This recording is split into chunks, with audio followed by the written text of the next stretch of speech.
Então, os alunos aqui presentes são de variados cursos, né? Uma disciplina aberta à, à, à Universidade como um todo. Então, eles têm percorrido algumas instituições, e a ideia é que eles pensem questões, enfim, que possam contribuir com as comunidades. Então, vamos ver se eles vão tirar do fim disso tudo alguma ideia bacana, mas a ideia é tentar entender um pouco mais a realidade, as múltiplas realidades do patrimônio, suas instituições. Como o tema encaixou perfeitamente, né, com o Laboratório de Ensino de História e Patrimônio Cultural da PUC, que é coordenado por Jussara, e temos trabalhado já há algum tempo é, a relação entre o patrimônio, a história local, os patrimônios não hegemônicos e como isso poderia se transformar, né, em material didático, em uma discussão que envolve o protagonismo das pessoas nessa relação com a memória e com a identidade. Né? Por conta disso, também estendemos o convite aos estudantes da licenciatura. Acho que cada vez mais levar esse tema para a história, para a escola, é fundamental. Então, o convite ao Firmino e ao Museu Sankofa, né, ele vai falar um pouco mais, muitos e muitos anos militando, né, no campo do patrimônio, no campo da agência social na Rocinha, no pensar, né, a inserção das favelas, né, no debate acerca de patrimônio e memória no Brasil. Um projeto já bastante longevo, né, com muitas parcerias, uma parceria, né, com a Unirio, né, com o pessoal do patrimônio na Unirio, então eles têm desenvolvido uma série de atividades. Também tem tentado pensar algo que nós já conversamos lá no início, a ideia de redes, pensar como é que essas redes, museus não tão visíveis, precisam construir redes e ampliar sua visibilidade. Eu também tenho uma larga experiência nisso. Bom, na prática é a ideia que a gente aprenda um pouco. Eu queria agradecer muito a presença do menino aqui, a disponibilidade, nem sempre é tão simples. Peraí, onde você quiser, fique à vontade. Na beirinha. Eu sou o beirinho. Deixa eu te dar mais espaço. Não tem pergunta. Pega um cantinho que você. Bom dia a todos e todas. Obrigado pelo convite. Não é? Se não me engano, é a segunda vez que eu venho. Segunda vez, pelo pessoal do PET. Bom, já que está gravando, então, fazer uma pequena autodescrição. Sou um homem negro, não é? Cabelo grisalho, usando minhas guias, né? Do Candomblé, que eu sou de Oxóssi, Ogã, né? Usando aqui a guia de Oxóssi, Ogum e Egum, usando camisa estampada, uma verde, blusa verde, calça jeans e sapato branco, de óculos também. Bom, me chamo Antônio Carlos Firmino, sou morador da favela da Rocinha há quase mais de 30 anos, né? E a história, né? E aí falar do museu, primeiramente, que museu é esse, né? Antes de falar de que museu é esse, tem toda uma trajetória antes de se constituir um museu, não é? Eu trabalhei durante... Na verdade, eu chego na favela da Rocinha a partir de um movimento de pré-vestibulares, não sei se vocês ouviram falar, pré-vestibular para negros e carentes, né, que surge na Baixada Fluminense, né, em 93, não é, a partir do Frei Davi, e, claro, não só o Frei Davi, mas ele acaba sendo o percussor, através do movimento religioso negro, e fui estudar nesse pré, mas não tinha vaga, e aí ficamos sabendo que a Rocinha teria um pré-vestibular, e eu morava em Engenho de Dentro. E aí vamos, né, entrar no pré-vestibular para tentarmos ingressar na universidade, né? E meus amigos, na época, né, nós morávamos, né, dividíamos um aluguel, a vida, né, em Engenho de Dentro, e fomos para a Rocinha estudar, né? E as aulas do pré-vestibular sábado e domingo. Era o final de semana.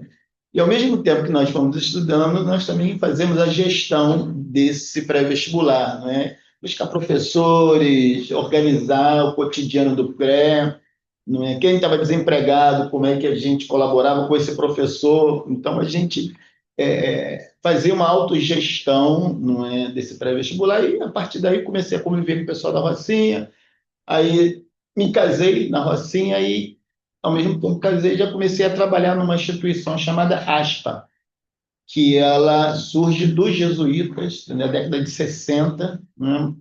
Uma parcela, pelo menos do histórico que eu tenho, pessoal da Socialite, com alguns padres jesuítas fazendo uma ação social aqui na Gávea, mas atendi boa parte dos moradores da Rocinha, e essa instituição ela fica inoperante um período, não é? E aí depois, com a chegada do padre Cristiano Carmen, não é? Um jesuíta, ele traz essa instituição e começa a desenvolver várias ações na favela da Rocinha.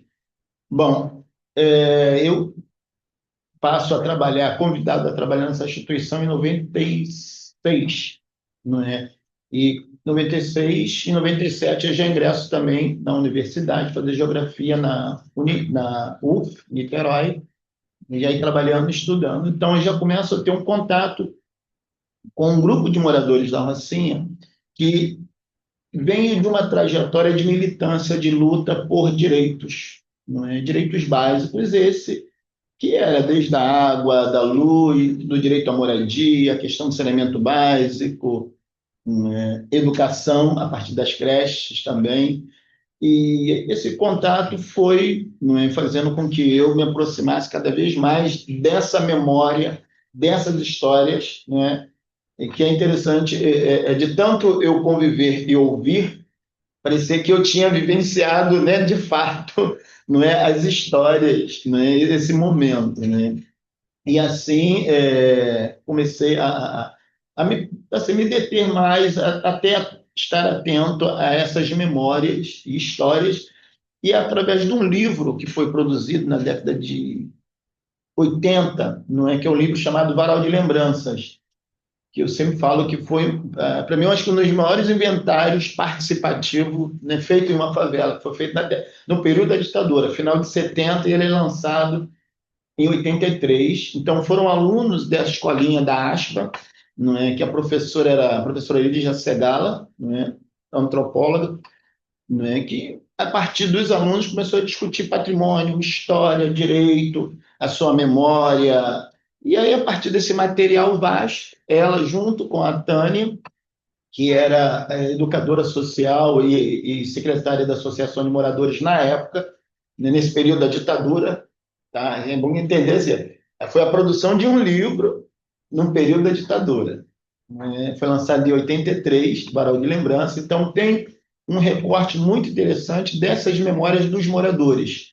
No entanto, que o livro, ele na capa, na lateral da capa, onde na junção dele, daqui para mostrar, é como se tivesse picotado para você cortar e enviar para os seus parentes, né, fora da cidade do Rio de Janeiro, nem como carta. Então, assim, é um livro pensado como um processo para você usar como carta, não é?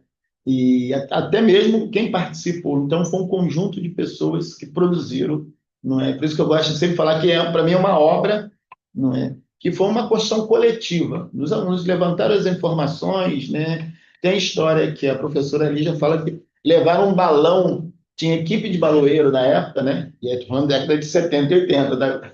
Soltar balão é crime. E os baloeiros da época, né? Que doaram um balão para colocar no livro. Como colocar um balão no livro que ela fala. E aí tem imagens, né, desse grupo de baloeiro da época, não é? Então, isso é interessante, que as pessoas queriam preservar, não é, o que produziam, não é? E aí, o contato com esses livros, né, é interessante, porque depois o contato com outro livro também, que eu acho que é interessante, eu não sei se outras favelas também tiveram esse momento. A Rocinha, na década de 70 para 80, mais 80, né, teve uma grande produção. Teve Varal de Lembranças, o livro, Teve o Picolé, Picolé, Água Pura, Ninguém Quer.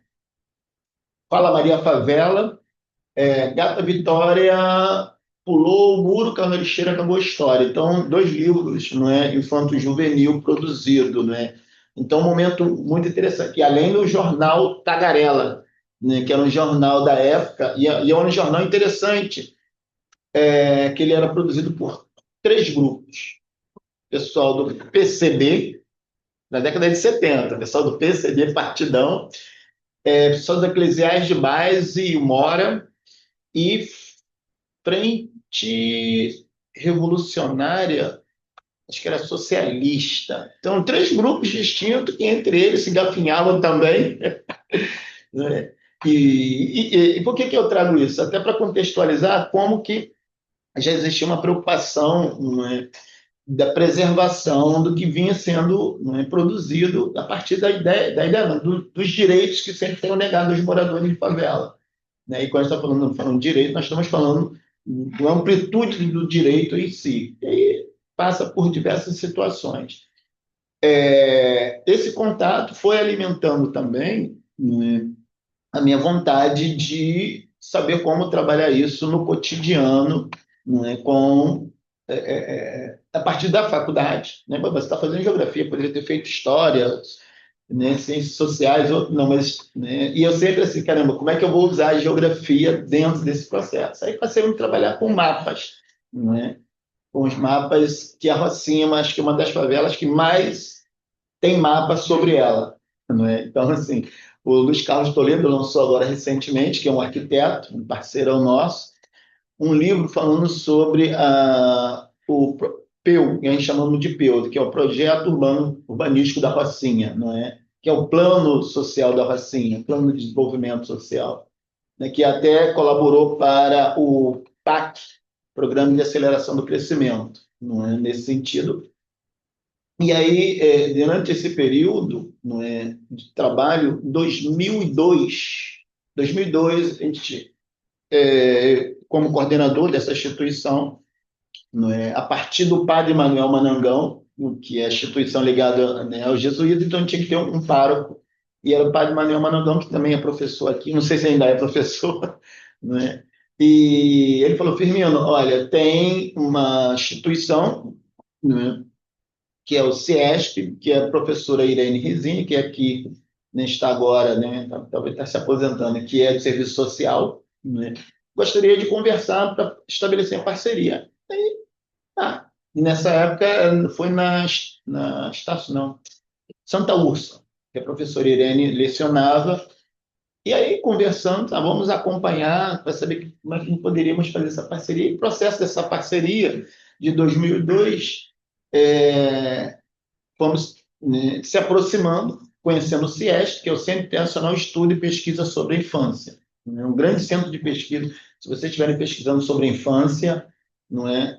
Tem um material vasto, de alta qualidade em pesquisa, muito bom mesmo. E dessa parceria, ela, de 2002, nós fomos até 2009. Sendo que 2004, né, 2002 começamos a trabalhar o resgate de brincadeiras e cantigas, não é? Porque tínhamos uma creche e naquele período a gente percebesse que aí então, nós estamos falando de, né, 96 até 2000 e pouco, não é?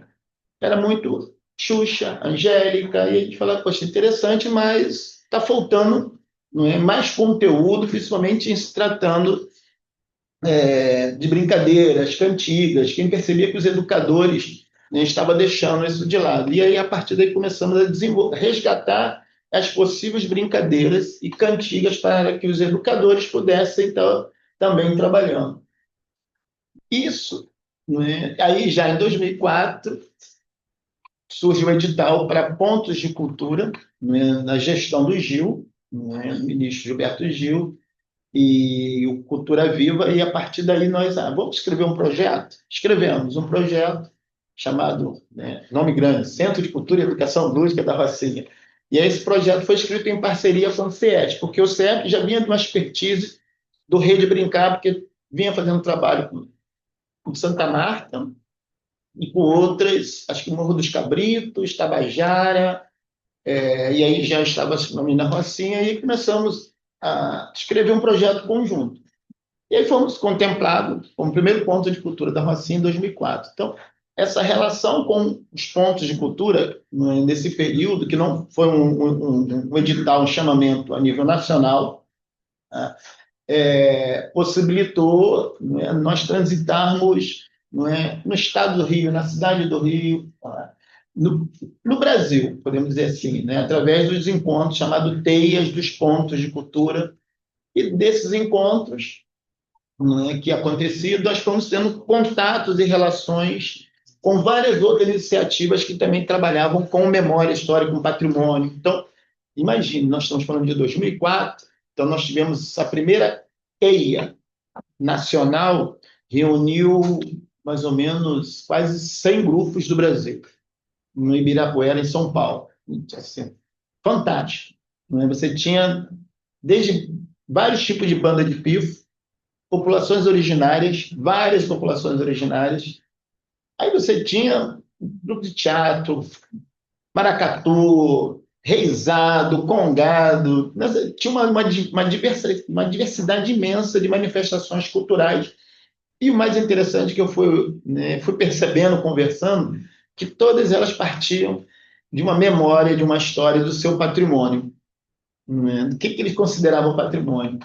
E a partir dessas vivências, né, que nós fomos tendo aí, temos contato com o pessoal da Maré também, né, se torna um ponto de memória, no Museu da Maré, né? E aí eu falei, poxa, interessante, a Maré tem um museu, né? E a gente vem trabalhando com memória e história, por que que a Rocinha não possa ter um museu? Aí, né, eu lembro que o Gil ainda despachava às segundas-feiras no Capanema, né?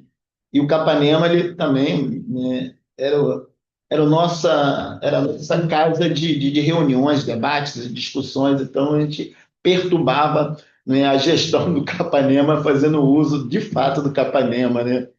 E aí o Gil, lá, pedimos audiência, e fomos conversar com o Gil, ministro. É, nos apresentamos, falamos do ponto de cultura, até porque também o Gil, ele esteve no nosso lançamento, nosso ponto de cultura, que foi no dia, nossa, até lembro, 18 de outubro de 2005. De 2005. Nós fomos contemplar 2004, né, e aí só começamos a desenvolver as atividades em 2005. E aí o Gil esteve presente no nosso lançamento, né? Aí, nossa, ministro, né? Nosso lançamento é um privilégio muito grande, né? E aí fizemos o lançamento, e isso também foi aproximando, né? E aí, nessa audiência com o Gil, eu lembro que perguntamos: o que você acha da Rocinha ter um museu? Ó, filho, já era para ter muito tempo. Vocês têm, não precisava de pedir ou perguntar, vocês fazem. E a partir daí nós começamos a pensar, não é, tirar do papel, não é, nem do papel, como é que nós iríamos construir esse espaço. Sendo que em 2007, né, nós tivemos o primeiro Fórum Cultural da Favela da Rocinha, né, e foi puxado pelo Aurélio Mesquita, que era um teatrólogo, não é, do grupo Roça Caça Cultura, que fazia as manifestações da Via Sacra da Rocinha, que reunia várias pessoas, mais de 5 mil pessoas, né, pelas ruas e vielas da Rocinha, e terminando na Igreja Nacional da Boa Viagem. Hoje não tem mais, infelizmente, mais ou menos tem uns quase 6 anos que não tem mais a Via Sacra no formato. Ela foi pensada e gestada, né, a partir de 80, não é? Infelizmente não temos mais essa manifestação, que era uma via sacra, a via crucis dentro da atual realidade, né? Que Jesus Cristo era esse. Então, tinha Jesus Cristo, né, de todas as performances e gêneros possíveis, né? Que aí era para fazer essa provocação, essa discussão, não é, desse ser humano, dos seres humanos nesse sentido. A Aurélio puxou essa discussão junto com o Luiz Paulo Conte, que era o secretário de Cultura na época, não é? E aí fizemos o primeiro encontro, né? Foram 2 finais de semana de discussões e debates. desse encontro, nós que participamos, nós estamos sempre provocando uma discussão da importância das memórias, das histórias da Rocinha, e surge esse documento, Plano Cultural da Rocinha. E o Plano Cultural da Rocinha, não é, tinha, na verdade, diversas diretrizes, e dentro dessas diretrizes, né, falando sobre a salvaguarda, reedição do livro de lembrança, apoio a projetos culturais, tombamento de alguns espaços, não é, na Rocinha, como o muro da Rua da Dionéia, a Casa de Cultura, e a construção de um museu. Né? E aí, pronto. Terminada essa grande, essas 2 finais de semana de assembleia, né? Aí o pequeno grupo começa a voltar às discussões com os moradores da Rocinha, porque esse fórum teve desde participantes, né, mais ou menos quase 200 pessoas, né, desde a equipe do secretário, mais convidados, artistas, militantes de todas as esferas da Rocinha e de fora também. E o interessante é que nós conseguimos nos entendermos a partir né, de termos brigado muito com a Secretaria de Cultura na época, né?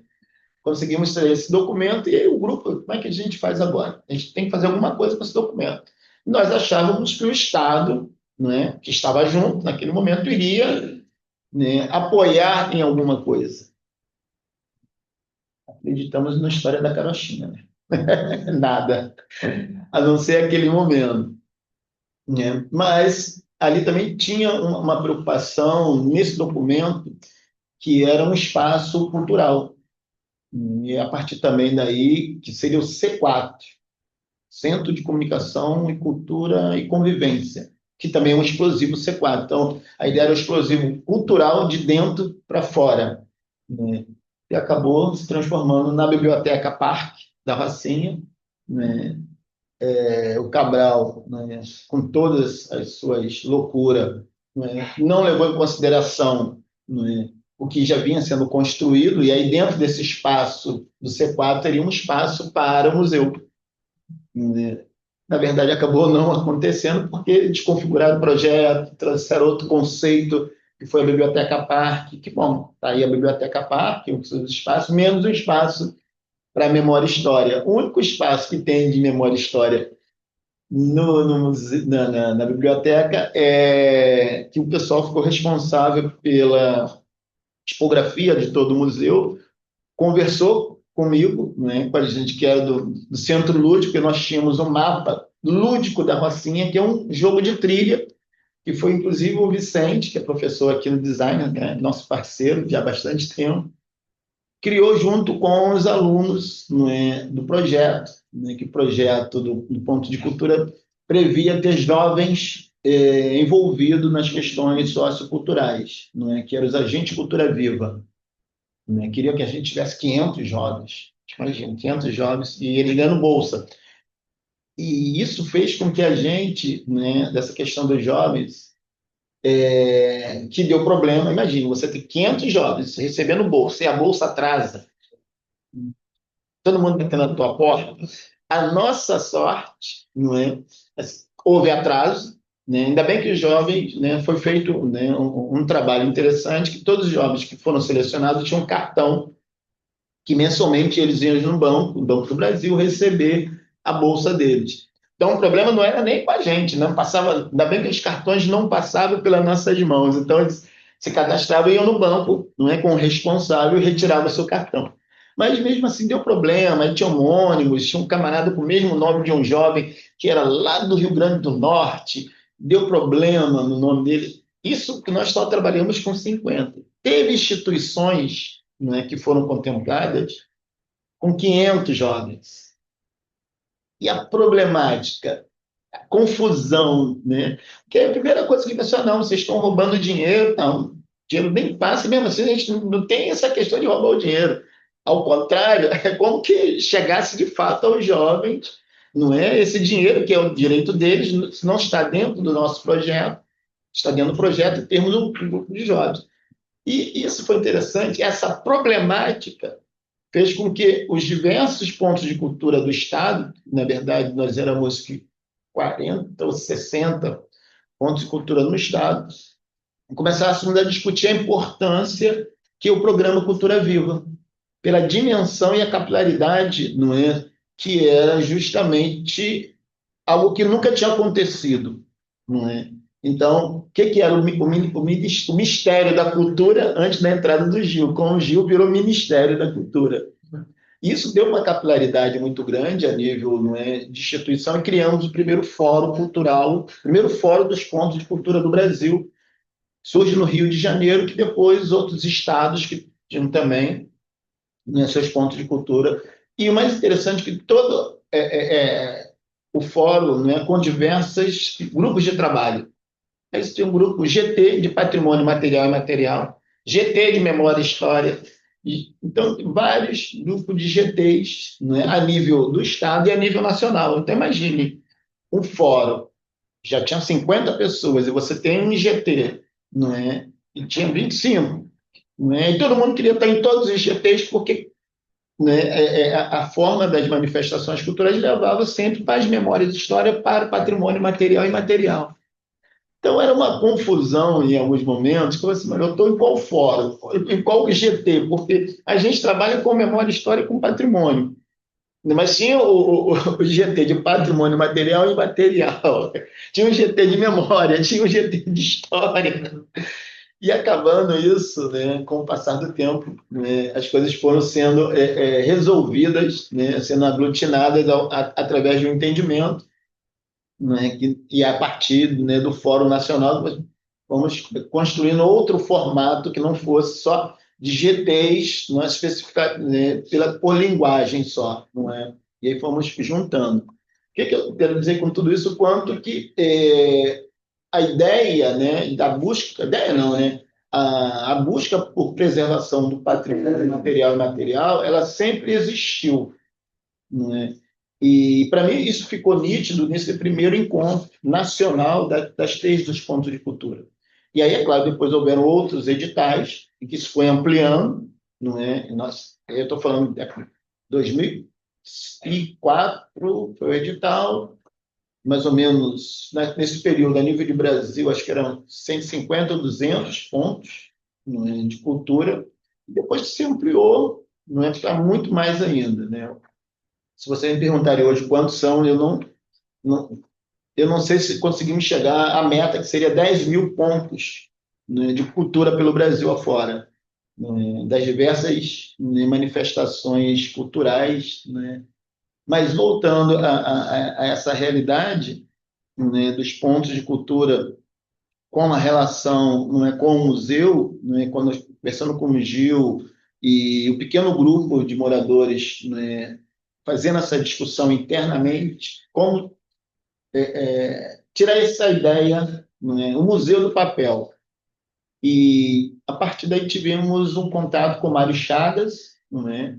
Mário Chagas, na época, ele era do IFAM, do DEMUR, Departamento de Museus, né, do IFAM, a partir de o professor Zé Luiz, né, que eu conhecia, né, era um aluno de História, conheci o Mário Chagas, aí convidou, ele é morador da Rocinha, o Zé Luiz na época, convidou o Mário Chagas, não é, para uma reunião com a gente. E aí fizemos essa reunião na ASPA, onde eu trabalhava, e aí, poxa, né, interessante que vocês estão trazendo, né, e o que vocês podem fazer? Aí fizemos, né, no mês de agosto, que eu lembro, né, fizemos uma mini exposição com o nosso pequeno acervo que nós tínhamos. Ele falou, poxa, aí o Mário falou, olha, vocês podem se considerar museu. Ah, gente, como assim? Sim, tem várias nomenclaturas e conceito de museus. E o Mário já vinha da nova museologia social, não é?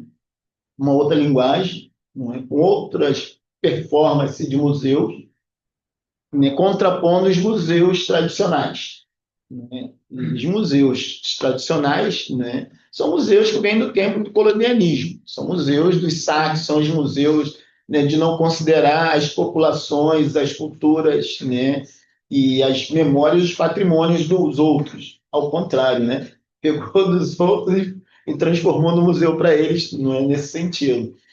E a memória e a museologia social, ela vem, né, num processo mais contemporâneo, questionando também essa museologia, não esse que podemos dizer, do guardar, não é, esses acervos dos outros, não é? E que nem sempre era do o trabalhador e da trabalhadora e dos povos que foram construindo, não é, esse país.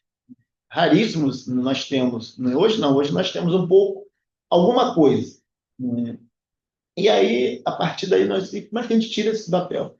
Ah, mas aí é uma exposição, não quer dizer que é um museu. E começamos a fazer atividades, não é? Aí fiz dentro, né, de uma atividade que era do Fórum da Cultural da Rocinha, todo dia 18 de junho, era junho, de junho, era da semana do dia 12 a 18, na época a vereadora, acho que foi Lília Sá, se não estou enganado, ela fez uma lei, projeto de lei, que seria a semana das favelas, se eu não estou enganado, do dia 12 a 18 de junho.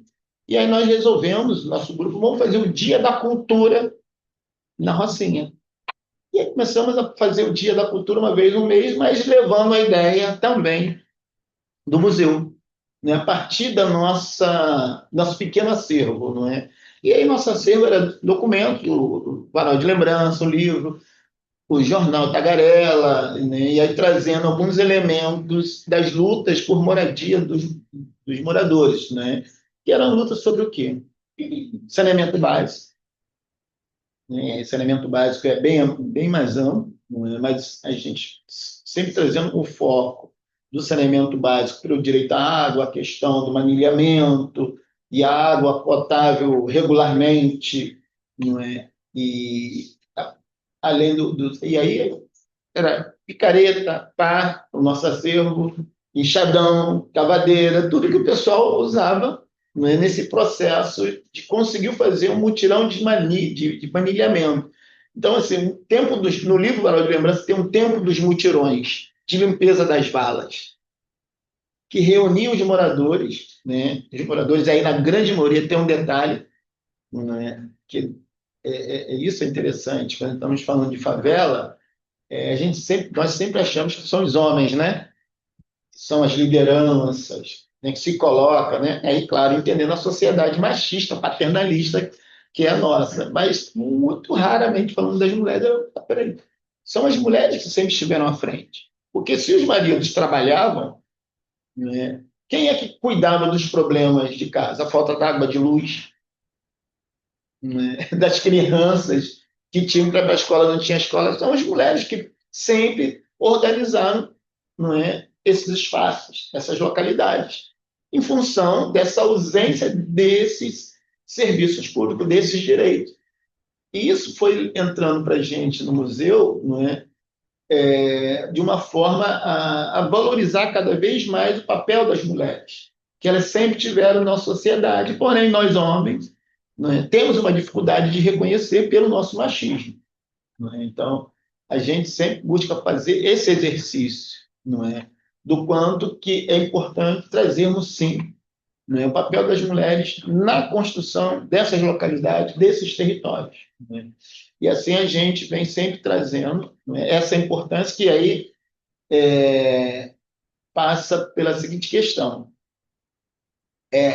reconhecer uma coisa, trazer para esse debate, essa discussão, não é justamente o grande desafio também, né? Porque aí acaba, não é, a grande maioria dos homens vai assistir os outros homens, mas não vai assistir a mulher falar, né? Então esse é outro desafio, fazer com que os homens também possam ir assistir as mulheres falando, né? Isso para a gente sempre foi um grande desafio, mas mesmo assim, através, né, de uma atividade que a gente foi, né, foi um colega nosso que felizmente fez a passagem, o Carlos Costa, falou assim: Menino, o que você faz um chá de museu? Chá de museu? É chá mesmo, aquela coisa do pessoal sentar para conversar, né? Tem- Mas era isso que o pessoal fazia no final da tarde, né? Tá, depois do dia de trabalho, as mulheres, vamos sentar, fulano e ela conversar com uma, conversar com outra, era bolo, era um café, entendeu? Era um chá de camomila, de boldo que tinha. Então, começamos a fazer esse evento chamado Chá de Museu, porém com matemática. Então, nesse sentido, acabava também fazendo com que as mulheres ela pudessem estar falando, né? E numa atividade que nós fizemos em 2010, que foi a segunda, né? Que ela foi bem aberta, foi no CIEP Dr. Bento Rubião, no Pelotis, na parte do CIEP, né? Junto, dentro do Dia da Cultura, estava assim. Então, nós fizemos uma grande roda, né? E a grande maioria, né, eram mulheres. Acho que tinham dois homens, acho que tinham dois homens só. A grande maioria mulheres. Né? E dando relatos delas. Né? E, ao mesmo tempo, a gente fazendo esse registro. Né? E aí fizemos vários encontros, não é? Fizemos até 2014, 2015, mais ou menos, né? O Dia da Cultura na Rocinha, até porque quem ficava sozinho, né, para organizar tudo, né, era eu, né, e o falecido Ronaldo, outro parceiro também, que ajudou a construir o museu. E aí, quando ele fez a passagem, eu falei, caramba, agora estou sozinho nessa peleja aí. E aí você vai buscando articulações, né, com quem quer fazer. E a gente sempre fez com os nossos poucos e raros recursos. Né? A doação de tempo, aí pegava emprestado uma caixa de som aqui, material de limpeza era doado, quem poderia contribuir. Então, a gente foi fazendo atividades do museu dentro de uma outra atividade. Né? Que aí o pessoal acabava achando que, né, era atividade no museu.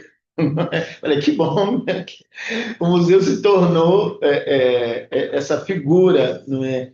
E aí, com o tempo, né, mas que museu é esse, né? Museu da Rocinha, é um nome para esse museu. E eu falei, poxa, o Museu da Rocinha, já tem o Museu da Maré, gente. Mas o Museu da Maré tem uma estrutura de museu convencional, porém retrata os moradores, né, da Maré. Não sei se vocês já tiveram oportunidade, né, de ir no Museu da Maré, não é? Que vale a pena, não é? É uma exposição muito, muito, assim, tipografia, tem muito legal mesmo, entendeu? Já dialoga muito com vários tempos da maré, né? E até entender também a próprio crescimento da cidade. E isso foi fazendo com que a gente, poxa, mas e aí? Como é que a gente faz o Museu da Maré? E eu tinha recebido os livros na época do Abdias Nascimento, ainda estava vivo, do IPAFRO, né? Uma coleção de livros. Aí eu já tinha folheado, e eu vi um nome muito interessante, aí a Sankofa. Aí eu lembrei, né? Fui lá no livro, nossa, que coisa interessante, né? O que é o Sankofa? Sankofa está dentro, né? Eu considero uma escrita que é o Adinkra, né? Que tem para mais de 50 tipografia, aí um chama de hieroglifos, aí tem, cada um me chama, eu falo que é uma escrita. E tem um símbolo do pássaro mítico, né? Aí, essa figurinha, não é? Esse pássaro mítico que, e aí cada um tem uma tradução, dependendo da localidade, porque é de Gana e Costa do Marfim, o Adinkra, né? E tem esse formato do pássaro mítico, cabeça para trás, os pés para frente. Se eu quero construir o presente e o futuro, tem que olhar o passado.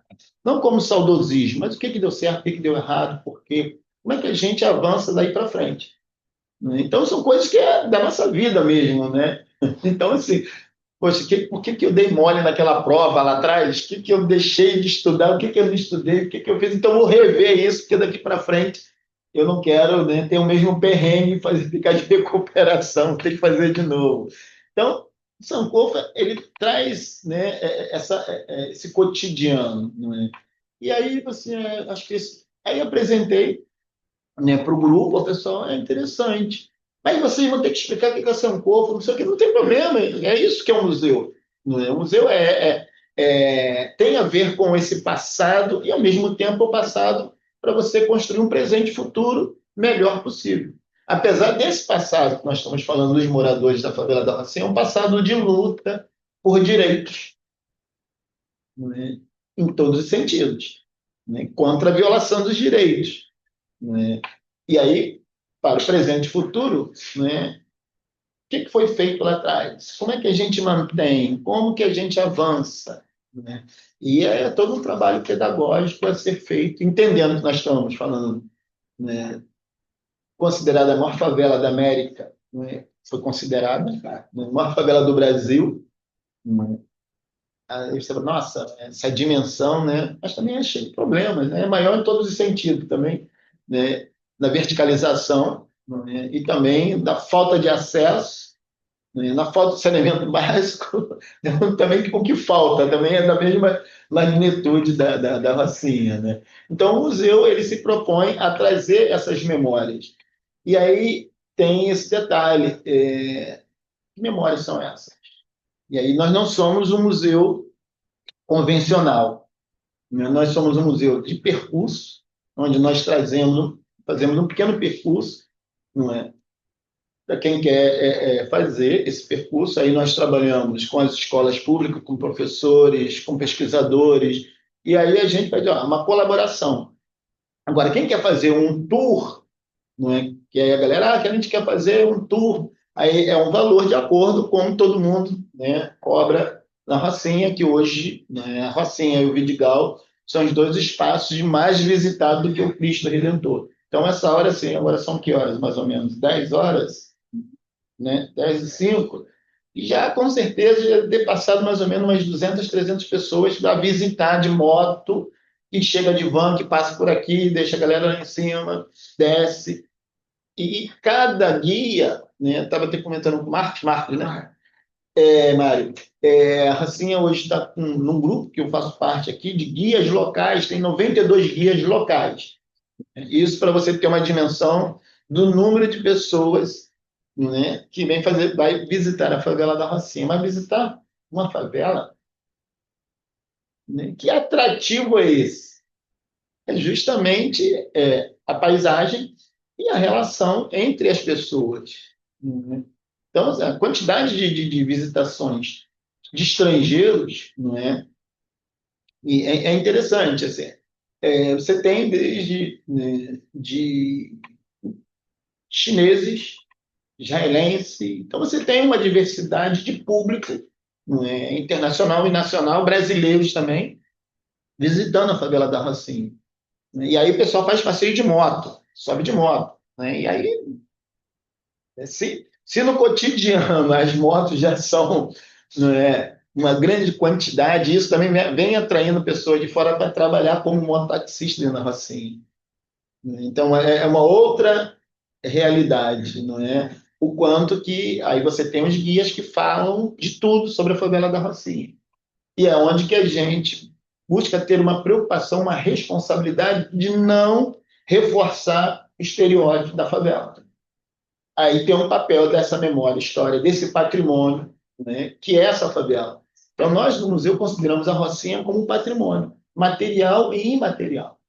Então, são os moradores da favela da Rocinha que são os guardiões das memórias e histórias.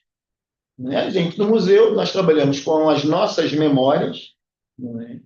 E os fatos que ocorreram, não é? E que vêm ocorrendo.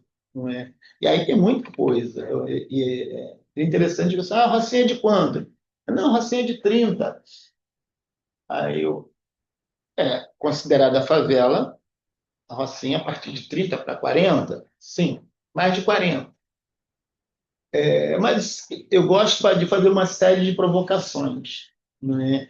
Até porque nós estamos falando de memória, de história, nós estamos falando de patrimônio. E a nossa realidade brasileira e a história oficial, né, ela foi escrita por quem sempre esteve no poder. E e politicamente tem um apagamento das populações originárias, né? E aí é onde é que a gente vem buscando informações. Qual era a população originária dessa região? Confederação dos Tamoios, que a gente raríssimo fala, né? E a própria cidade do Rio de Janeiro tem pouquíssimas informações e placas que falam da população dos Tamoios. Então a gente vem trabalhando nessa perspectiva da nossa região aqui, né? Era uma presença forte da Federação dos Tamoios, que foi exterminada porque lutou a favor dos franceses e contra os portugueses. Então, as pouquíssimas informações que nós temos, né, faz com que haja um apagamento também. E aí também, quando nós falamos da população escravizada negra, há um outro apagamento. Vocês conhecem a história aqui da escola em frente, Luiz Delfino? Escola Luiz Delfino, né, que é também chamada Escola do Imperador, lá atrás. Por quê? A família Pereira da Silva, né, tinha um escravizado chamado Zósimo, letrado, né, sabia ler, escrever, fazer conta, ele acompanhava um dos filhos, né, dessa família Pereira da Silva, que eram donos, né, dessa fazenda, dessa chácara, e ele, em 1867, pediu aos seus donos para dar aula para as crianças negras e pobres dessa região, 1867. Ali na escola tem lá a placa, a Ângela, que era diretora, ela sempre me chamava Firmino, que ela foi diretora adjunta lá no Bento Rubião, onde a gente tinha uma boa atividade fazer com eles. Vem para cá ver esse patrimônio aqui dessa escola, vem cá ver o nome, quem é o patrono, né? Zósimo Zé Índio. E aí ela, né, conta essa história. E é interessante que nós estamos falando, não é, de um apagamento de uma escola, a primeira escola dessa região, em 1860. Na verdade, não chegava a ser uma escola, mas já um indício que aí depois, não é, tem todo o histórico, que a propriedade é vendida, entendeu? Vira uma escola a partir de um determinado momento. Então, houve um apagamento. Sem falar do outro detalhe, que a Gávea também era um bairro que tinha uma grande população negra, que nós tínhamos aqui, né, as fábricas, sem falar da Gávea, aqui dessa região, que é a freguesia da Gávea, toda essa região, no Alto Leblon, o Quilombo das Camélias. Eu ia falar do Quilombo das Camélias do Alto Leblon, que hoje só tem alguns requisitos. Então, não dá para você ter um remanescente do Quilombo num bairro extremamente né, elitista e de valor altíssimo. Né? Imagine vocês o Quilombo do Sapopã, que tem um núcleo familiar que resiste há anos antes de todo o crescimento, desenvolvimento daquela região, que há uma tentativa de expulsar e tirar. Imagina que no Leblon também ia acontecer a mesma coisa. Então, assim, essa região tinha uma grande população negra, né, que eu sempre gosto de fazer, né, trazer para uma reflexão, é o quanto que o crescimento da cidade ela vai crescendo, expulsando a população. Então, o processo de urbanização da cidade, né, é um processo racista, é um processo onde que as moradias, não é, a arquitetura e a engenharia da cidade, ela cresce, ela surge dentro desse conceito racista e preconceituoso. Ela vai expulsando, ela não inclui. Isso também vai trazer um apagamento, não é? Porque você não vai incluindo, né? E aí esse é outro desafio, né? O nosso país não é, né, tem uma dificuldade de preservar, né? A gente tem uma dificuldade de preservar. Haja visto todos os prefeitos e governadores e presidentes, eu sempre, né, tem a descontinuidade, a política da descontinuidade. Você não traz aqui, olha, foi interessante, vou continuar porque não tem. Então, eu desmonto para fazer do meu jeito. Então, você vai jogando várias partes de cal em cima, não é, desse patrimônio, dentro de todo o trabalho que foi feito. E a gente, falar de memória e história da Rocinha, né, particularmente eu gosto de trazer para as pessoas entenderem como é que se deu a ocupação da favela da Rocinha. Né? Você tem várias camadas de ocupações, você tem várias memórias, várias histórias, e a gente não quer trabalhar com a verdade, a gente quer trabalhar com as memórias e histórias, que é um patrimônio. Você, né, respeitar e trazer esse formato, não é? Porque quando a gente fala de patrimônio dentro do convencional, pelo IFAM, era só o cal e giz, cal e barro, não é todo um processo de arquitetura. E quando, né, o conceito de patrimônio ele começa a ser ampliado, não é, as pessoas passam a ser levadas em consideração como patrimônio também, né? Não sei se vocês acompanharam recentemente, acho que foi, não sei se foi a Unesco, teve uma cidade do Rio de Janeiro considerada patrimônio, e os morros. mas as favelas não apareciam. Há um apagamento de, né? E aí vamos falar da cidade do Rio de Janeiro, nós estamos falando mais da Zona Sul, não estamos falando da Zona Norte nem Zona Oeste, mas da Zona Sul, né? Você apagou, vamos dizer que as favelas da Zona Sul tem mais ou menos o que, quase umas 900, 500 mil pessoas, juntando as favelas da Zona Sul, você apagou 500 mil pessoas, 500 mil histórias, né? Memórias, né? Quando você, né, não vê o outro, né, nesse sentido. Por isso, essa engenharia, essa arquitetura, ela colabora para esse processo. Né? E aí, quando vem as memórias e histórias desses espaços, não é? Obrigado, desses espaços, que a gente busca reconfigurar, trazer para uma outra discussão, um outro processo, não é, da importância que é as memórias e histórias nesse espaço. E aí, para concluir, para vocês perguntarem também, senão vocês não, eu vou, eu vou falando direto, nós, né, estamos em rede, né, nós estamos na REMUS, que é a Rede de Museologia Social do Estado do Rio de Janeiro, que tem mais ou menos mais de 40 iniciativas museais. Lembrando aqui, Santa Marta tinha, né, Museu Negra Vilma, o pessoal começou, mas deu uma parada, sempre tirando a laje do Michael Jackson, tá? Que é mais visitada, e virou laje do Michael Jackson. Né? Aí temos o MUF, Cantagalo Pavão Pavãozinho, não é? Museu de Favela, não é o Museu da Favela, que é de São Paulo, é da favela. Isso tem aí uma treta aí, né, que foram no MUF, pegaram as informações né, e a gente sabe o que está por trás dessa coisa de você querer transformar um único lugar como um museu de favela, das favelas, né, que é o caso de São Paulo. No nosso caso, os nossos museus na cidade do Rio de Janeiro está no MUF, tem o pessoal da Babilônia Chapéu Mangueira, que tem um circuito interessante também. Aí tem o Cosmo, né, no Rolê dos Favelados, na Providência.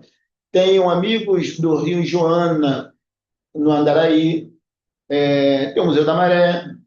Né, tem o museu, tem o pessoal, né, tem o Memória do Cerro Corá, em Laranjeiras, no Cosme Velho. É, são vários museus, né? Tem o pessoal que vem trabalhando, não é, no Museu do Quilombo, no Salgueiro, não é? Quilombo do Salgueiro. Isso que eu vou lembrando agora, não é, nessa rede, sem falar na Baixada Fluminense. Né? Então, na Baixada Fluminense. E aí nós estamos nessa rede, é uma rede que discute políticas públicas, né, na área da museologia, de patrimônio, não é? Há diversos entendimentos de patrimônio. Aí tem também, né, a rede indígena, né, que aí é muito forte do Ceará, né, que trabalha uma questão de patrimônio também, então a gente tem uma boa relação com eles. E nós também estamos numa rede que é a rede de favela sustentável. E essa rede de favela sustentável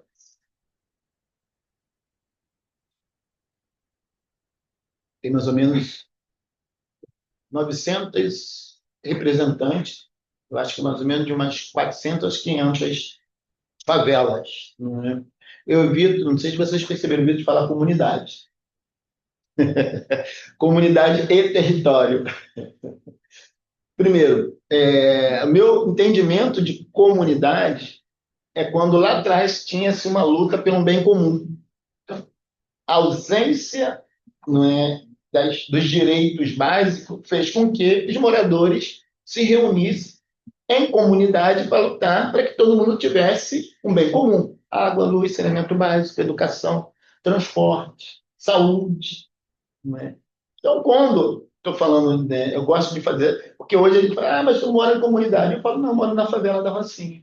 Ela já teve o seu momento de comunidade quando existia uma luta pelo bem comum que isso foi se esvaindo, se deixando. Por que não falar mais favela? A favela é, né, estereótipo, é de vagabundo, é de prostituta, é de tudo de ruim, a favela, mas comunidade não é. Só que Se fala de comunidade, não é mais comunidade, que ninguém mais, né? Não é que ninguém, quase não se tem mais uma luta pelo bem comum, que é para todo mundo. E aí eu gosto de falar favela. E território, né? Tá sempre, os territórios são sempre conflagrados, são sempre em guerra. Então, assim, parece, né, nós estamos numa guerra civil, de fato, né? Só não está ainda colocada como uma guerra civil, mas... e aí os territórios estão em conflito. Poxa, né? O território passou a ter um único sentido. E eu prefiro falar de lugar. Né? Pegando a música que o, né, Arlindo Cruz canta, né?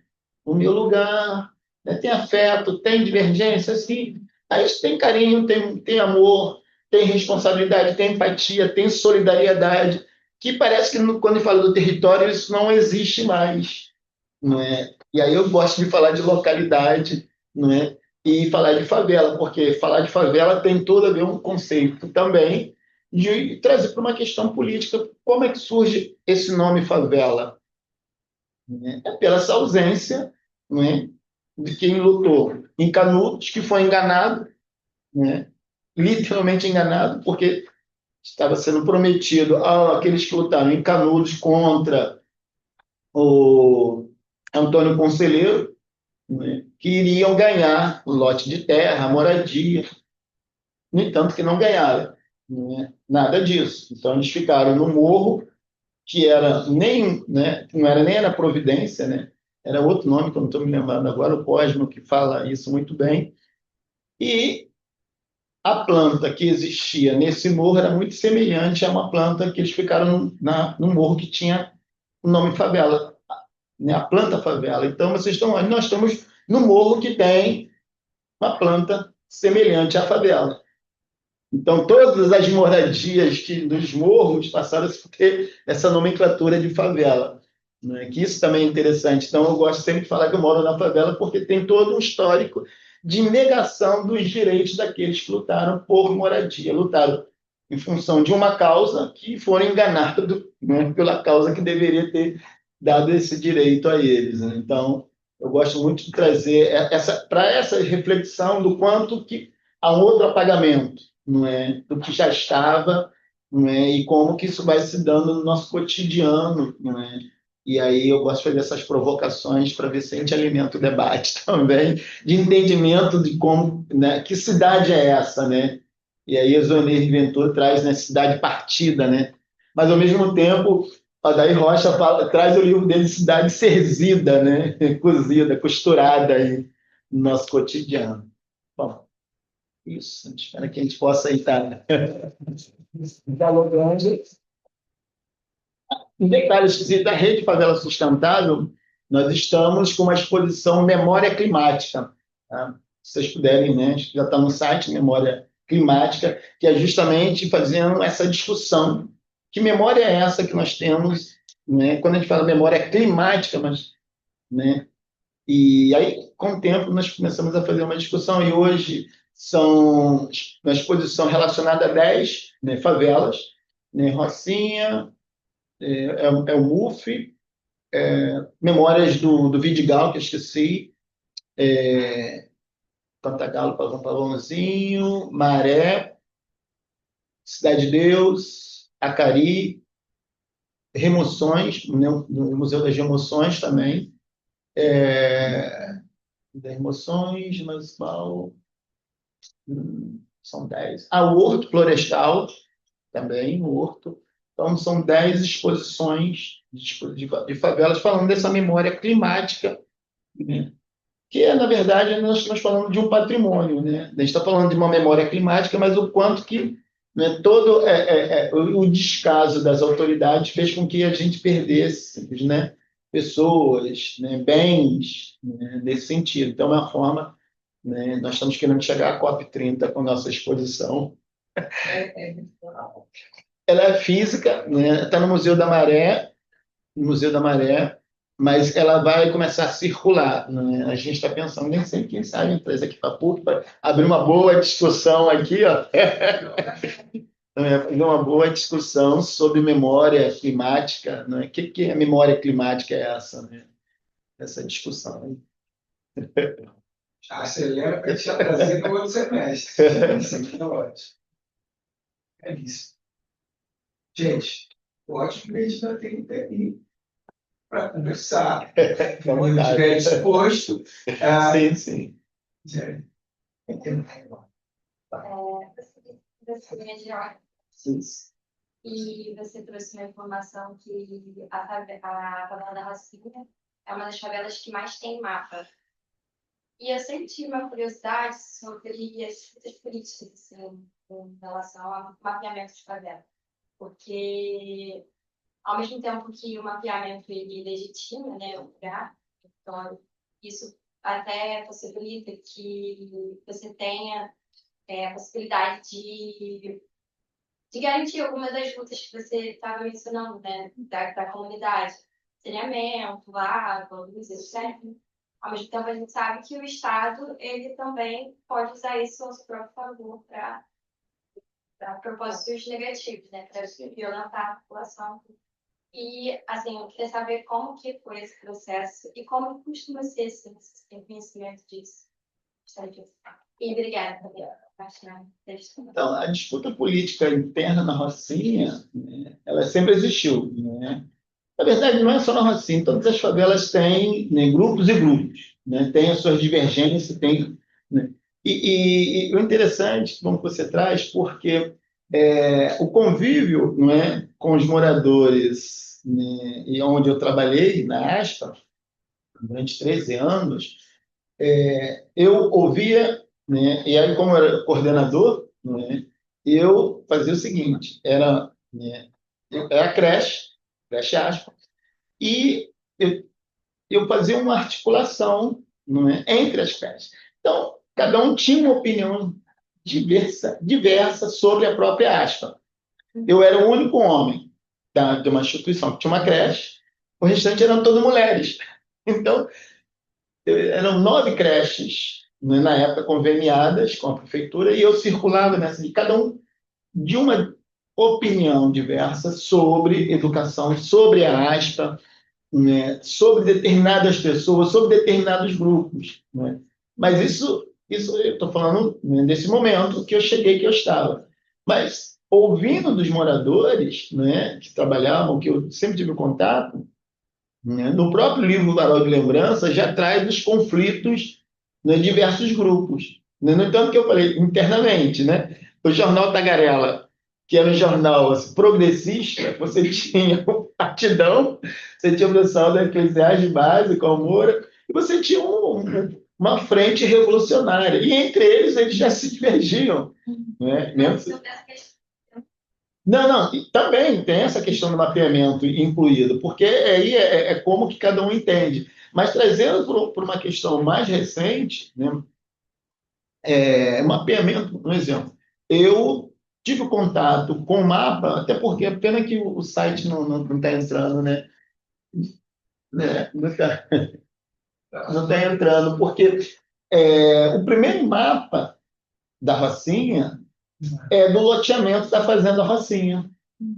Então, é um mapa que foi produzido para fazer o loteamento, porque com a economia escravocrata, ela, né, começa a se definir, né, se esvair, não é?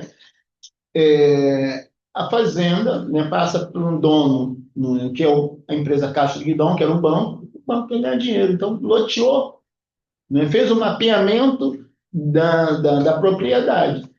E desse mapeamento da propriedade, que é interessante, é que começa a todo um processo, né, de atenção para essa localidade. E aí, inclusive, eu estava vendo aqui já há muito tempo, estava vendo, tentando o pessoal do NIMA. Aí, ó, só os mapas. Né? Na verdade, esse mapa, né, virou um brinquedo nosso, né, das sublocalidades da Rocinha. Né? Claro que a extensão já aumentou, não é? E é um mapa, esse aqui é um mapa de ocupação, né, da fazenda. E aí ele vai se expandindo a partir do crescimento. Né? E aí, é claro que você tem a sublocalidade, você tem, né, a rua principal, que é atrás, aqui, pontilhada, que é a Estrada da Gávea, que é outro detalhe. Isso também colabora para que tenha um mapa. Porque a Estrada da Gávea, na década de 30, ela é palco das corridas automobilísticas, das baratinhas, internacional. Inclusive, a gente está aí com um projeto, né? Se der certo, tentarmos tombar. E aí é claro que aí tem toda uma discussão, não é? Do que é esse tombar uma estrada, qual, o que é os pós e os contras, né? Claro que a gente quer fazer essa discussão nesse sentido, né? Também da importância que foi, né? E aí, se você não tem um mapa, né? Então você tem um mapa que é de 30, né? Desse loteamento. E aí a Estrada da Gávea, não é, tem um circuito, começando no Leblon, da Bartolomeu Mito, se não me engano, sobe a linha Maia e depois desce a linha Maia, sobe a Rocinha. Então é um circuito internacional nesse sentido. Mas o mapa ele serve para isso. Agora, é claro que tem conflitos, não é? E aí o conflito não está em quem se pode ou não pode, mas está aonde começa e onde termina o quê? Quem é que delimitou que aquela área ali é o Laboriô, é a Vila Cruzada? Como é que é? Qual é o limite?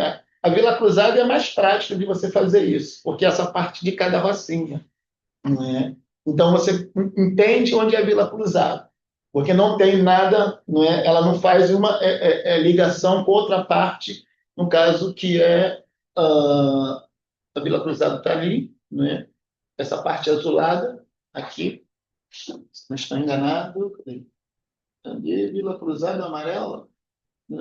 Essa parte aqui, Vila Cruzada. Então, essa aqui é a subida do Laboriô, tá? Essa parte verde aqui, o Laboriô.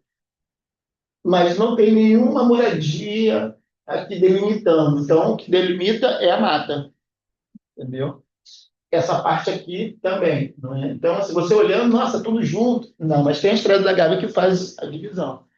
Essa é aonde começa, onde termina. Esse é um dos conflitos que você tem. Não, eu moro. Não, mas aí já não é mais Vila Cruzada, já é 199. Não, mas não é 199. Então, acaba tendo esse, né?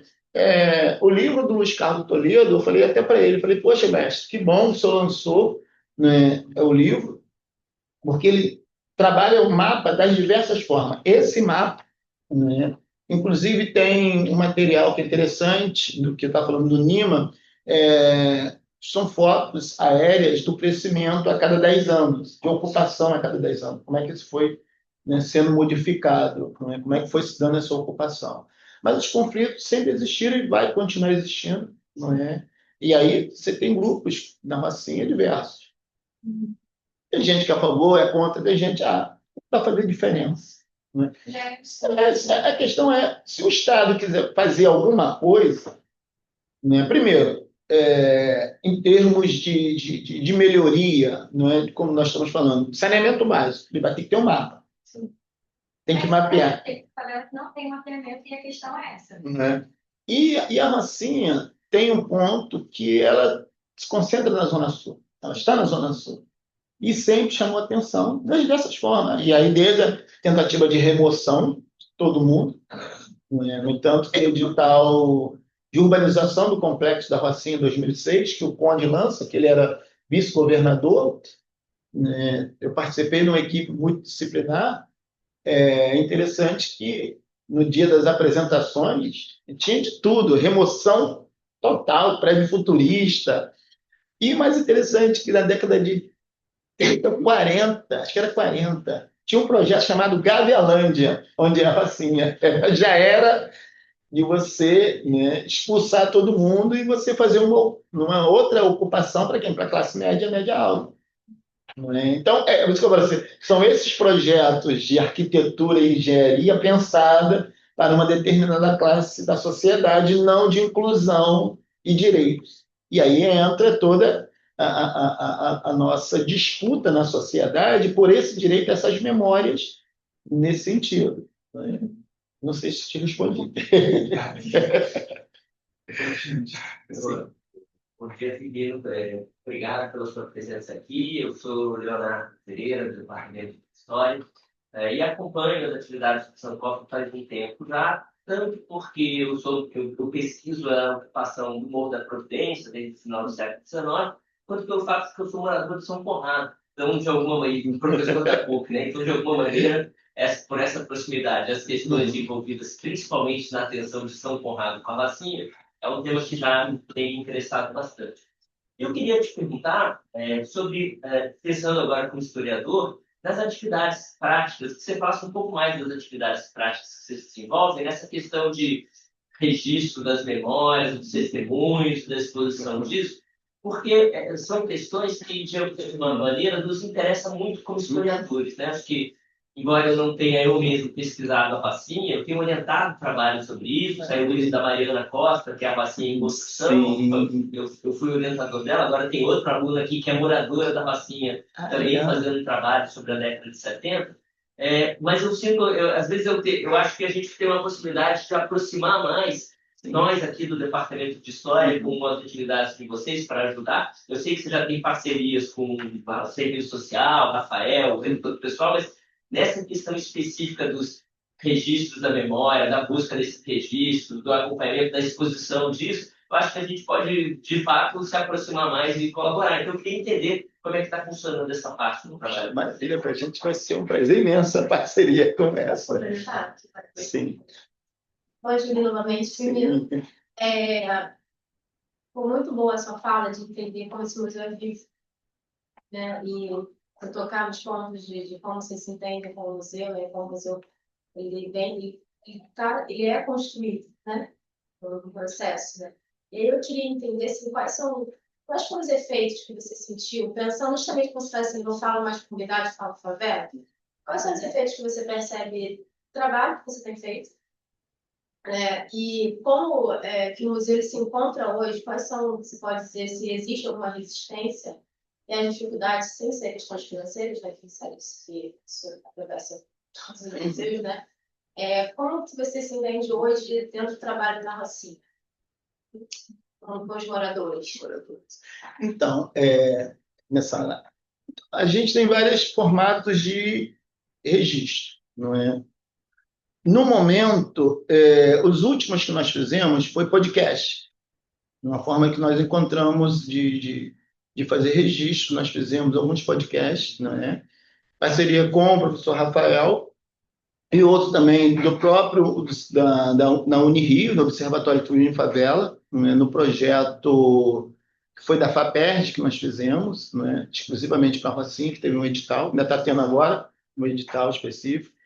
É o que a gente encontrou no momento. O próprio chá de museu, que é uma atividade, é uma forma de nós fazermos registro, não é? Desses moradores convidando para, em cima de um tema, e aí a gente faz registro fotográfico, grava, né? Filma, e a gente vai tendo isso como um acervo para a gente, né? E aí tem outras, isso também vai chegando para a gente. Um exemplo, teve um senhor, não é, amigo de um dos fundadores do Martins, chamado Efim. Ele foi diretor do Instituto Pereira Passos na década de 80, e ele doou para a gente mais de 1.000 slides. Eu só pergunto se não assistiam um, porque a gente precisa do retroprojetor, aquele de carrossel. Porque até nisso a gente está em busca, né? Então, as coisas vão chegando para a gente. Um exemplo, a professora Lígia Segala, que é uma das fundadoras, parceira nossa, ela doou para a gente, né, dos quase 20 anos de trabalho na Rocinha, quase 19.000 documentos. E aí você tem fotografia, você tem jornal, você tem recorte, tem uma coisa que sempre me chamou a atenção, que uma senhora, né, que fazia teologia aqui na PUC, na época da ditadura, ela foi o X9. Ela denunciou o DOPS, a ICOD, panfletando o nome de camaradas da época, de pessoas, entendeu?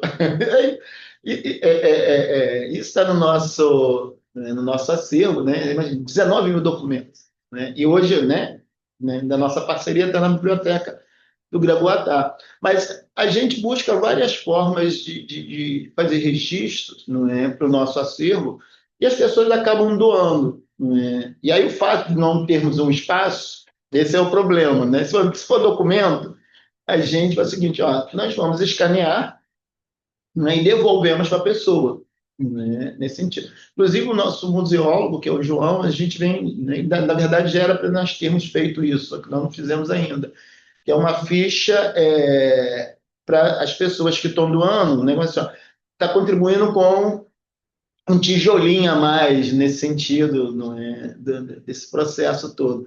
Agora, isso levou a gente, né? O Fernando fez história aqui, né? Fernando Hermiro, que está fazendo doutorado no Rio Grande do Sul, né? Que é um parceiro nosso também, do museu. E quando a Lígia falou assim, 19, eu falei, Fernando, cara, não tem condições. Se surgir mais alguém com essa quantidade, nós não vamos saber, não vai ter onde nós colocarmos, porque a gente não tem espaço. Inclusive, nós perdemos, não é uma quantidade imensa de fotografias da década de 60 e 70, né, de um ex-morador, o Fábio Costa, não é? Porque, pessoal, olha, a gente precisa que vocês dêem um tratamento no nosso material. Nós não tínhamos scanner na época, né? E aí nós não tínhamos. Então, para pegar um material que está armazenado adequadamente para levar para ficar lá jogado, então deixa lá quando, não é, houver possibilidade, a gente negocia nesse sentido. Então, isso traz uma limitação para a gente, não é? E aí também impede que a gente avance, não é, em outros materiais, em outros acervos, não é? Isso estou falando, não é? Aí teve um fotógrafo também, né? Esse é morador, o Zunguinha, né? Ele doou para a gente também vários negativos. Porque realmente tem que pegar esses negativos junto com ele, não é? Marcar, e aí é da onde? Quem é? Lembra? Não é? Fazer um trabalho de memória. Então, acaba virando um evento também. Então, a gente faz o registro do registro. Então, a gente sempre busca ter o registro do registro, né, nesse sentido. E uma das ações que a gente está querendo fazer, nós fizemos um lançamento de um livro, não é? Agora recentemente, com o professor Rafael e a professora Bianca, Rocinha em Bibliografia. Fizemos um catálogo que faz parte da biblioteca virtual da Rocinha que a gente está criando, né? Estamos criando uma biblioteca virtual, que a Rocinha é uma das favelas, a princípio, que nós temos, é o que mais pesquisado, pelo menos na cidade do Rio de Janeiro. Então, encontramos 243. E aí, mestrado, o que mais tem? Doutorado, aí você tem artigos, aí você tem TCC, né? Então, é um volume grande. E aí, é em cima disso que a gente está buscando, né, tentando, não é, captar um recurso, não é, para a gente convidar quem escreveu sobre, vamos fazer debate, vamos discutir, não é? E aí você faz outro registro em cima, né? Então a gente fica sempre buscando, né, essas alternativas, porque, porque isso sempre me trouxe uma preocupação, foi quando a Alice Valadares, né, ela lançou o catálogo 100 anos de favela, né? E ali a Rocinha já aparecia, acho que era 70 e poucas, 80 publicações diversas, né? E eu falei, onde está isso? Né? E eu sempre, né, dentro da universidade, eu sempre questionei muito as produções acadêmicas, enquanto que ela colabora muito pouco para dentro da favela, né? E as pessoas, estou fazendo mestrado, doutorado, queria saber entrevistar, mas como é que você pensa em devolver? Aí fica aquele suspense. Como é que você pensa? Você está buscando informação, você está sendo um profissional de uma área, então, mas como é que você acha que aquilo que você está pesquisando pode colaborar em alguma situação, não é, para dentro da favela? Né? E aí, nesse sentido que o museu também busca cumprir esse papel. Ó, tem uma publicação, tem várias publicações sobre a favela da Rocinha, vai lá, pesquise.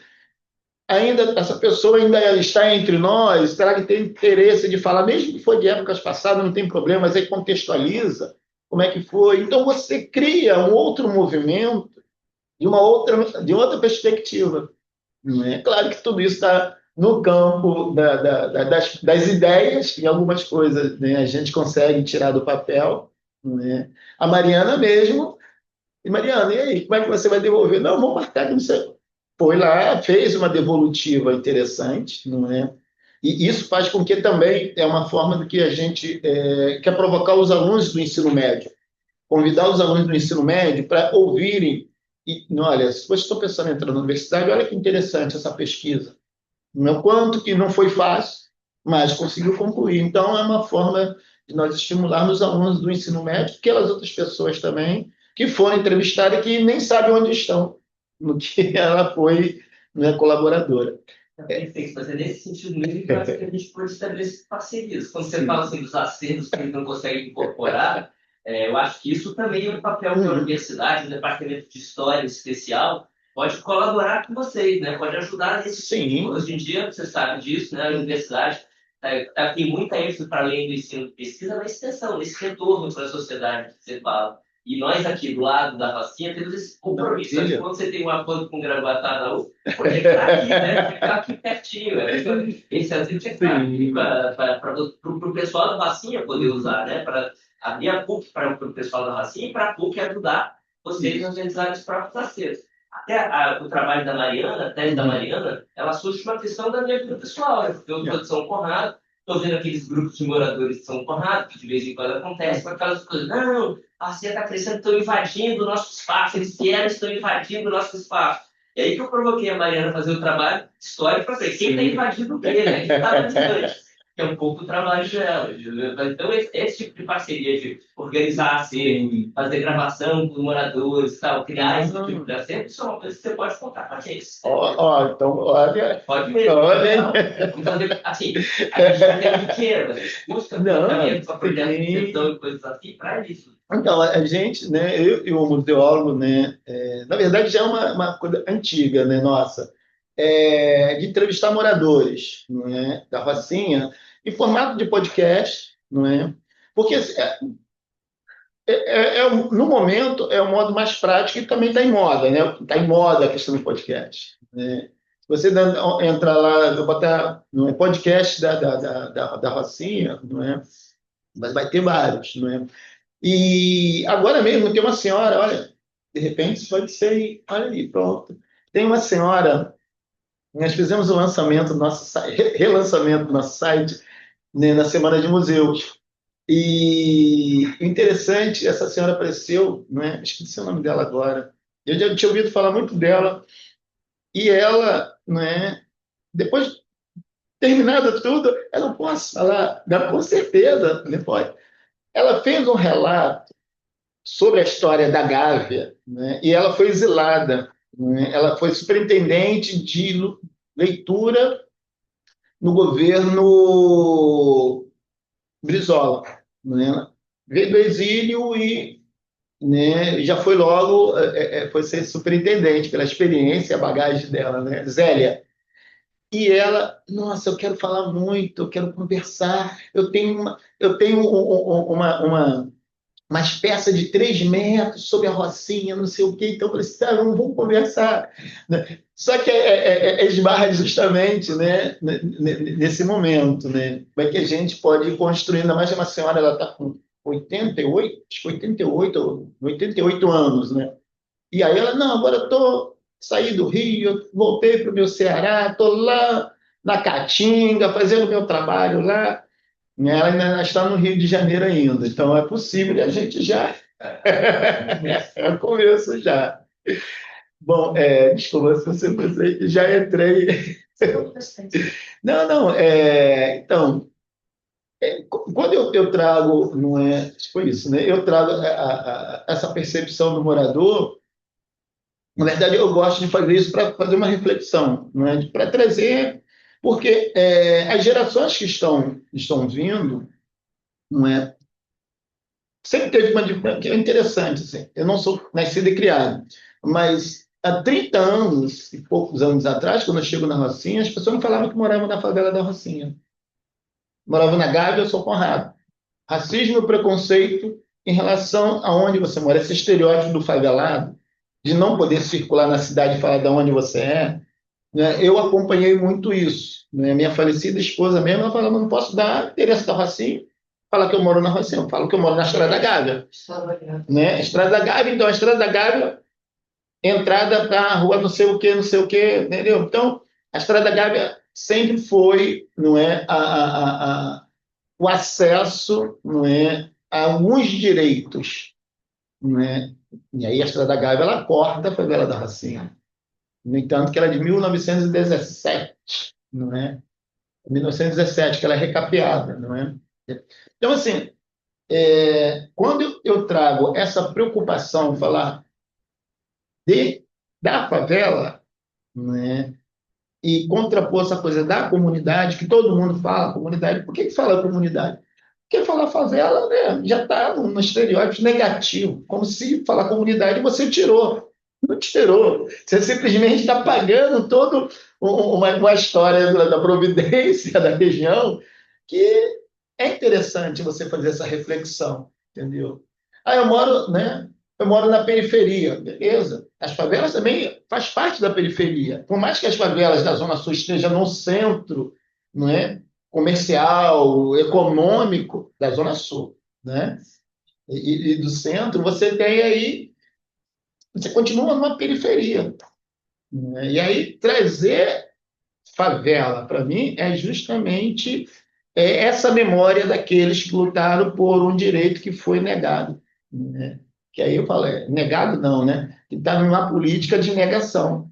E aí a gente vem reproduzindo isso quando, para mim, é comunidade. Para mim, comunidade, né, tem outro conceito e outras práticas que a gente vai se, né, deixando de lutar. E é isso para mim, isso reflete também, até né, de uma maneira que a gente nem vê mais as pessoas fazerem reivindicações para um bem comum, não é? Reivindicar, se organizar, claro que aí você está em outro contexto de violência, de ir para a rua, né? Quem hoje reivindica alguma coisa?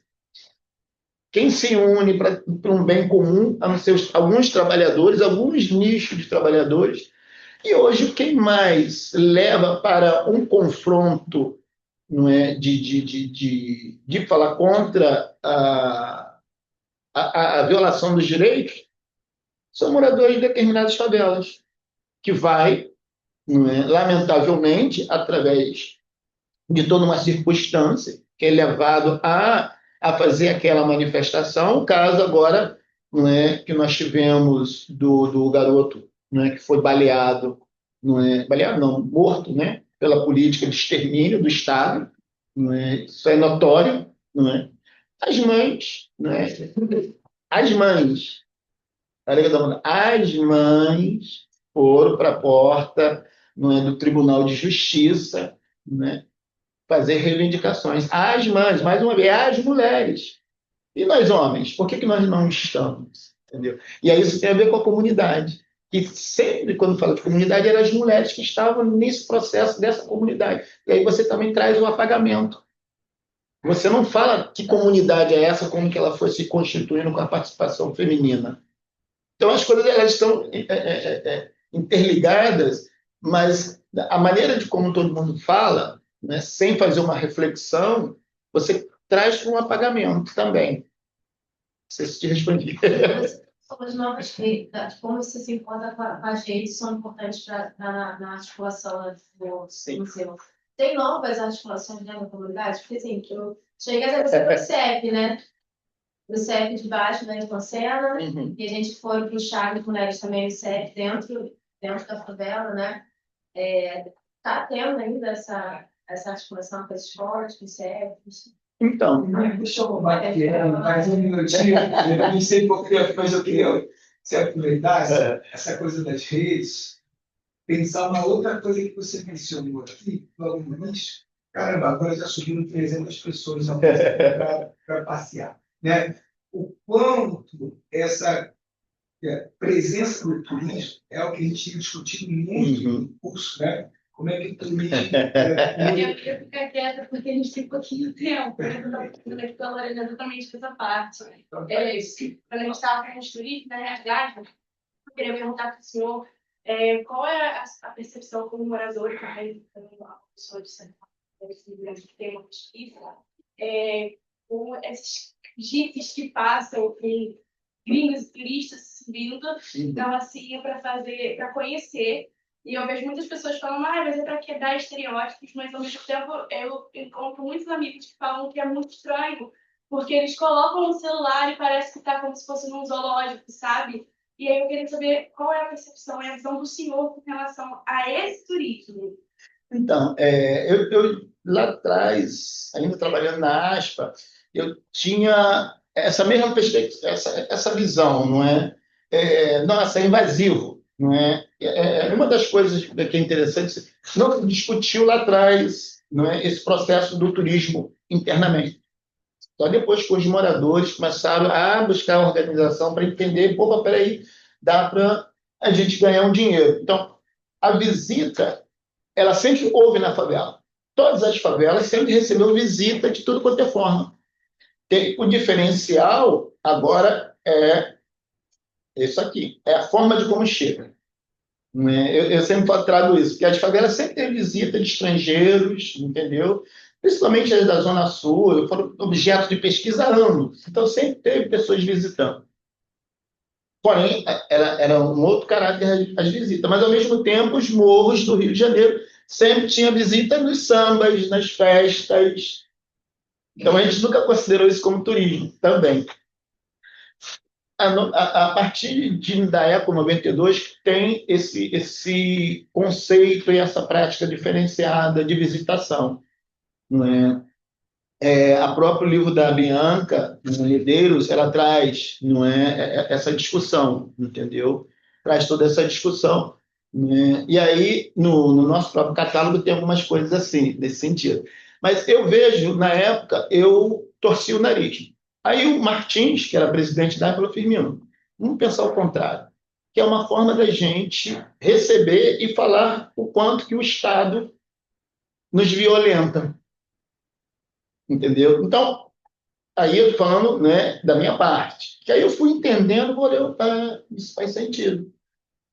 Né? No entanto, que o museu ele vem trazendo justamente as violações de direitos. A gente está falando de memória e história a partir de uma violação de direitos.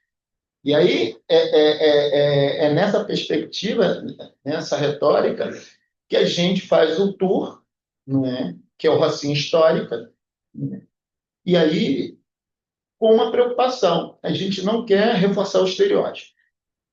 No entanto, o que eu estava falando com o Mário é justamente, né, na parceria que nós temos com o Observatório Turismo e Favela, nós estamos colocando placas, né? Rapaz, do Instagram, do Instagram, placas, não é, que identificam alguns lugares na Rocinha, onde nós estamos fazendo um outro percurso, porque cada um faz o percurso, né? Antes fazia, agora não, agora tem. Né? Onde é? Essa plaquinha aí, essa de cima. Né? Acho que não vai dar, não vai dar, acho que vai. Né? E aí a gente tem essa preocupação, não é, de trazer a visita para fazer crítica o quanto que nós somos violentados por essa ausência desses direitos. Entendeu? A gente fala do crescimento da cidade, como é que se dá e como que tudo isso, né? E aí as pessoas, né, acabam entendendo, não é, o motivo também da visitação. E é claro que estou falando de 92 guias locais. Então, cada um fala o que quer e que pensa. Tanto que a nossa preocupação também como museu é de tentar levarmos, né, o que a gente está pesquisando, o que a gente está vivenciando, que pelo menos ele aproveitar alguma coisa, não reforçar um estereótipo nesse sentido, entendeu? Porque isso não precisa, a imprensa já faz isso, o Estado faz isso o tempo todo, então vamos trabalhar com o que nós temos de potência, não é? Que aí essa potência justamente é vender uma outra imagem. E aí, qual é a imagem? É de denunciar o Estado das suas políticas da ausência, da sua violação dos direitos, entendeu? O quanto que a forma de, né, de tratar... Aí tem um detalhe, o próprio Estado, ele ajuda a alimentar o turismo, porque foi criado o roteiro dos mirantes, onde foi lançado na Rocinha.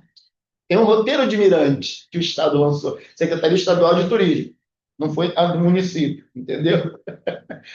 Então, assim, o restaurante visual, né, agora é patrimônio imaterial. O governador foi lá, o prefeito foi lá. Então, assim, ao mesmo tempo pode ser contraditório, né? Aí todo mundo quer tirar seu proveito eleitoreiro, né? Então não vamos ser ingênuos que não há uma intenção eleitoreira aí. Não, mas está fortalecendo, ótimo, não é? Que bom. Entanto que a gente tem essa preocupação e essa responsabilidade do que placas são essas, não é? Que aí a gente reforça, olha, é a nossa luta, é a nossa forma de organização por aquilo que o Estado nos nega, que a prefeitura nos nega. Tentar inverter. Pode perguntar, ainda tem tempo. Infelizmente, a gente acha essa. Maravilha, sem problema. Eu queria agradecer muito. Espero que a gente continue conversando. Muitas coisas, né? Com certeza. A Já vamos para já a gente conversar. Já pensando na devolutiva, né? Essa é a lógica da extensão. Ela só funciona assim, né? Senão é aquela coisa meio sem sentido, né? A universidade chegando no espaço e achando que vai ensinar as pessoas a fazer o que elas já fazem. Então, esse é sempre um problema. Espero que o pessoal da turma tenha propostas, e essa é a ideia. Eles procuram, de novo. Muito obrigado, filho. E obrigado a vocês, acabei não respondendo. Vamos tirar. Obrigado, Obrigado a você. Obrigado.